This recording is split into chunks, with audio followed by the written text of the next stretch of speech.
చూస్ country delight, live better. ఇప్పుడే country delight యాప్ని download చేసుకోండి. Welcome to Suman TV. దేశంలో తెలంగాణ బతుకమ్మ పండుగతో పాటు జీఎస్టీ పండుగ కూడా మొదలైంది. ఇవాల్టి నుంచి దేశవ్యాప్తంగా ప్రతి వస్తువు పైన ధర తగ్గనుంది. తగ్గిన ధరలతోనే ఇవాల్టి నుంచి వస్తువుల్ని కొనుగోలు చేసే అవకాశం కూడా కల్పిస్తున్నట్టు కేంద్ర ఆర్థిక శాఖ మంత్రి నిర్మలా సీతారామన్ ప్రకటించారు. తగ్గిన ధరలు ఎవరికి ఎక్కువగా ఉపయోగపడతాయి? ముఖ్యంగా మిడిల్ క్లాస్ వాళ్ళకి ఎక్కువగా ఉపయోగపడతాయా, లేకపోతే ధనవంతులకు ఎక్కువగా ఉపయోగపడతాయా? ఒకవేళ ఈ ధరల్ని తగ్గించకపోతే కేంద్రం ఎటువంటి చర్యలు తీసుకునే అవకాశం ఉంది?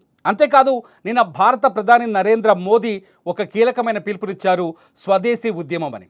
ఇక నుంచి మన దేశంలో తయారైన వస్తువులనే మనం కొనుగోలు చేస్తే మన ఆర్థిక పురోగతి బలపడుతుందన్నది ప్రధానమంత్రి ముఖ్యమైన సూచన. మరి ఇవన్నీ సామాన్యుడికి ఎలా ఉపయోగపడుతున్నాయి? నీకు నాకు సామాన్యుడికి ఎలా ఉపయోగపడబోతున్నాయి? ఈ అంశాలన్నింటినీ మనతో చర్చించడానికి ప్రొఫెసర్ చిట్టడి కృష్ణారెడ్డి మనకు లైవ్లో అందుబాటులో ఉన్నారు. ఆర్థిక రంగ నిపుణులు, అలాగే జీఎస్టీ పైన ప్రత్యేకంగా ఆయన పరిశోధన చేస్తున్నారు. కృష్ణారెడ్డి గారు నమస్కారం. నమస్తే అండి. కృష్ణారెడ్డి గారు, ఫస్ట్ క్వశ్చన్ ఏంటంటే, చాలామందికి జీఎస్టీ తగ్గింది, నిన్న ప్రధానమంత్రి మోదీ ప్రెస్ మీట్ తర్వాత అందరూ ఏమనుకుంటారంటే మాకేం ఉపయోగపడుతుందిలే అనుకుంటున్నారు. నిజంగా అలా అనుకునే వాళ్ళకి మీరు చెప్పే మొదటి మాట ఏంటి? ఇవాళ అన్ని రకాల వస్తు సేవల పైన ధరల తగ్గుదల కనబడుతూ ఉంది. అది రిటైల్ రంగం నుంచి, అంటే మనం ఒక దుకాణంలోకి వెళ్ళి కొనుక్కునే సబ్బు, ఉప్పు, పప్పు, వాటర్ బాటిల్ దగ్గర నుంచి అన్ని రకాల వస్తువుల ధరలలో మార్పులను కూడా ఖచ్చితంగా ఆయా షాపులలో ప్రకటించాలి, పేర్కొనాలన్నటువంటి కేంద్ర ప్రభుత్వం ఉత్తర్వులు చేసింది. ఆ దిశగా రాష్ట్ర ప్రభుత్వం కూడా ఇక్కడ అమ్ముతున్నటువంటి దుకాణదారుల పైన ఒక పరిశీలించాల్సినటువంటి అవసరం ఉంది. కాబట్టి ఇది మీరు ఇందాక మొదట్లో చెప్పినట్టుగా పేద ప్రజలకి పండగ వాతావరణం.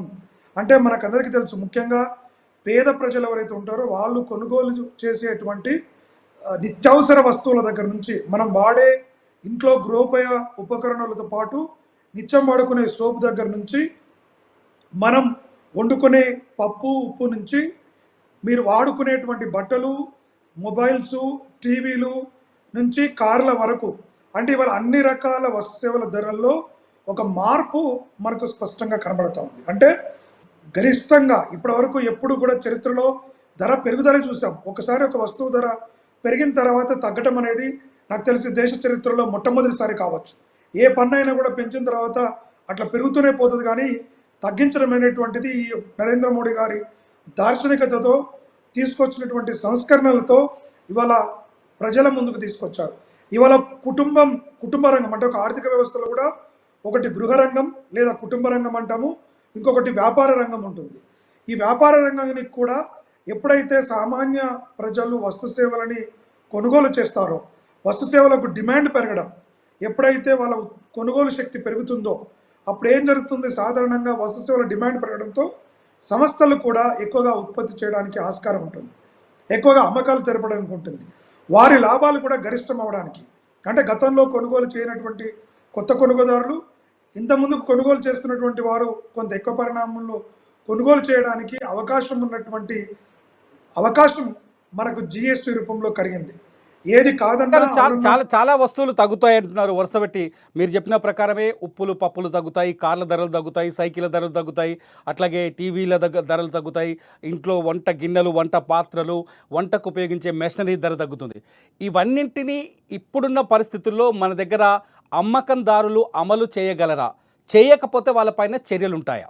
చర్యలు అంటే నేరుగా లేకపోయినా కేంద్ర ప్రభుత్వం నిధులు గైడ్ లైన్స్ అనేటువంటిది చాలా క్లియర్గా ఇవ్వడం జరిగింది. ఖచ్చితంగా అవసరమైనప్పుడు, ఎందుకంటే గతంలో జిఎస్టీ మొదట ప్రకటించినప్పుడు కూడా ప్రభుత్వం విజ్ఞప్తి చేసినప్పటికి కూడా పెద్దగా పట్టించుకోకపోవడంతో దాన్ని ఒక నిబంధనల రూపంలో, ఇవాళ ఒక మార్గదర్శనాల రూపంలో కేంద్ర ప్రభుత్వం అన్ని సంస్థలకి తీసుకొచ్చింది. కాబట్టి పెద్ద ఎత్తున అన్ని వ్యాపార సంస్థలు కూడా తగ్గిన ధరలను ప్రకటిస్తూ ప్రజల ముందుకు తీసుకొస్తున్న పరిస్థితి మన కళ్ళ ముందు కనబడుతుంది. కాబట్టి ఖచ్చితంగా ప్రభుత్వం అలాంటి చర్యలు ఎవరైతే జిఎస్టీ రూపంలో తగ్గిన అంశాలని దారిలోకి తీసుకోరో వారిపైన ఖచ్చితంగా చర్యలు తీసుకోవడానికి ఆస్కారం ఉంటుంది. అందుకోసమే ఇక్కడ రాష్ట్ర ప్రభుత్వాలు కూడా ఇలాంటి వ్యాపారస్తులపైన కన్నువేసి కేంద్ర ప్రభుత్వానికి సమాచారాన్ని, సహకారాన్ని అందించినట్లయితే ప్రతి పేదవాడింట ఈ దసరా దీపావళి పండుగతో వస్తువుల ధరల్లో ముఖ్యంగా పండగ ఆఫర్ల రేట్లు ఒకవైపు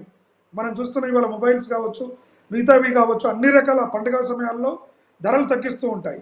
ఇవాళ వాటికి తోడు ఆఫర్లు తోడవడంతో ఒక్కసారిగా ఎంతో కాలంగా కొనాలని ఆశపడుతున్న పేద మధ్యతరగతి ప్రజలకు ఇదొక నిజంగా ఒక సరికొత్త పండగ వాతావరణాన్ని తీసుకొచ్చింది. ఇదంతా కూడా దేశ ఆర్థిక వ్యవస్థను బలోపేతం చేసే చర్యలు. ఎందుకంటే ప్రభుత్వానికి ఆదాయం పెరిగింది. జిఎస్టీ రూపంలో ఎవరైతే గతంలో పన్ను చెల్లింపుదారులందరూ కూడా ఇవాళ పన్ను వ్యవస్థలోకి రావటం, వాళ్ళంటి వారందరూ కూడా ఎప్పుడైతే ఈ జిఎస్టీ రూపంలో నిధులు కేంద్రానికి పెరిగాయో ఆ ప్రయోజనం పేద ప్రజలకు అందించాలి అనేటువంటి దృఢ సంకల్పంతో ఇవాళ జిఎస్టీని ముందుకు తీసుకొచ్చింది. ఖచ్చితంగా నిత్యావసర వస్తువులు, మనకు లగ్జరీ వస్తువుల దగ్గర నుంచి కూడా, గతంలో లగ్జరీ కార్స్ పైన కూడా, అంటే ఇది కేవలం ఒక వర్గాన్ని సంతృప్తి పరిచేది కాదు. ఎందుకంటే ఇవాళ ఎలక్షన్స్ లేవు, దేశంలో ఏదో 1-2 రాష్ట్రాల్లో ఉన్నప్పటికీ కూడా ఇంత పెద్ద ఎత్తున బడ్జెట్ సమయాల్లోనూ లేదా ఒక కీలకమైన ఎలక్షన్ సమయాల్లో ఇచ్చే ప్రకటననే నేరుగా ప్రజలకు లబ్ధి చేకూరాలని ఒక ధైర్యమైనటువంటి నిర్ణయాన్ని చేసి ప్రజల ముందు తీసుకొచ్చింది. చాలా అన్ని రంగాల